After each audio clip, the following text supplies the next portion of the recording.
Off the top tonight at 6, sacrament denied. The chief judge of the Kent County District Court has been denied communion at the church where she has been a parishioner for more than 6 decades. It's because she says she's married to a woman.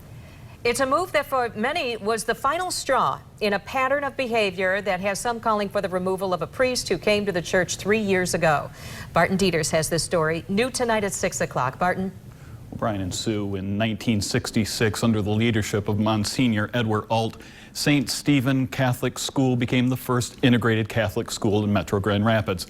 And it had a student body that was nearly 40% non-Catholic. This tradition of inclusion and acceptance would be the essence of the school and the church for 50 years.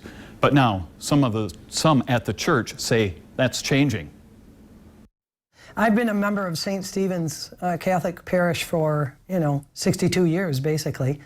Judge Sara Smolenski has been on the bench for nearly 30 years, coming from a family that includes her father, also a district court judge, and her brother, a state appeals court judge. I was baptized there. My parents were married there. Every one of my 9 siblings went to the grade school, 1st through 8th grade. We buried my parents out of that school. I interviewed the judge in 2016 when she became the first local elected official to marry someone of the same sex, her longtime partner, Linda Burpee. But it was just last Saturday, Smolenski got a call from parish priest Father Scott Nolan. The way he said it was, because you're married to Linda in the state of Michigan, you cannot accept communion. That's how he said it. It was a devastating revelation for the lifelong Catholic who months earlier gave $7,000 to the parish building fund. Oh my gosh. I'm not welcome to get Jesus. At the church I have devoted my life to. I thought of my mom and dad, who devoted their whole life to raising us Catholic, spending all that money at the Catholic education. Smolenski was not the first person to be denied, according to a dozen people I talked to today, including one same-sex couple who was denied the Eucharist during a service as their child was given communion. The public shunning was everything about it was offensive. It is part of a pattern, according to Mickey Benz, a 40-year member of the parish, who is part of a group of St. Stephen members who have decided to speak out. They point to the words of Pope Francis, who wrote that the Eucharist is not a prize for the perfect, but a powerful medicine and nourishment for the weak. And the church is not a toll house, but a place for everyone. He has eliminated teachers who are gay. He has made it clear that gay people are not welcome. For a period of time, Nolan forbade non-Catholic students from participating in the church services, including choir and reading before the congregation, according to members I talked to.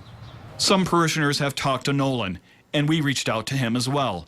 This is what he said to me earlier today. How about if I plan to connect with you sometime around 2 or 2:30? Okay. But after the time he said he would call came and went. Hi, this is Father Scott Nolan. Sorry I cannot come to my phone right now, but please leave. There are those who believe Nolan is in the right, but they would not go on camera, as did others with kids in the school who fear reprisal. But they all say they love the church and want healing. We don't see Father Scott changing. Therefore, we've come to the conclusion that it would be better for him and for us if there were a change in our pastors. Smolenski says it's time to bring this into the light. I want to help somebody out there who's never even been born to make their life a little bit easier, hopefully, by standing up and speaking the truth. These folks say they have questions for the bishop, including why a pastor with these views would be installed in a parish with this history. I contacted the diocese, which would not address the issue of whether Nolan's actions are supported by the bishop. A spokesperson did issue this terse statement, presumably about what happened with Judge Smolenski, quote, "This is a spiritual matter between her and her pastor." In studio, Barton Dieters, News 8.